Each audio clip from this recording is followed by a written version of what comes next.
Cuties, চলে এলাম একটা নিউ মিনি ব্লগ নিয়ে। এখন বসেছি পড়তে। তোমরা কম বেশি সবাই জানো এইচএস চলছে আর কাল আমার ইকোনমিক্স এক্সাম।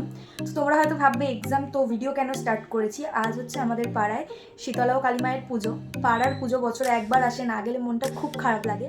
তাই জন্য একটু পড়ে নিচ্ছি, রাত করে যাব। ব্লগটা কন্টিনিউ দেখতে থাকো, তোমাদের সাথে সবটা শেয়ার করো। তো এখন বাজে 10টা 3।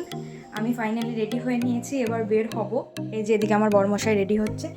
এদিকে যাওয়ার জন্য রওনা দিয়ে দিয়েছিলাম আর মাকেও দেখিয়ে দিলাম। তারপর মা আর উনি চলে গিয়েছিল মন্দিরে।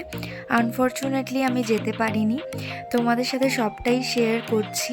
দেখো মন্দিরটাও কি অপূর্ব লাগছিল। আর এই পুজোটা ছিল আমাদের পাড়ার 85তম বর্ষ। মায়ের এই পূজার নিয়ম হচ্ছে রাতে মায়ের পূজা শুরু হয় এবং ভোরবেলা সূর্য ওঠার আগে বিসর্জন হয়ে যায়। এই নিয়মে মায়ের পূজা কাদের পাড়ায় এখনো হয় অবশ্যই কমেন্ট করো, বাকিটা নেক্সট পার্টে আসছে।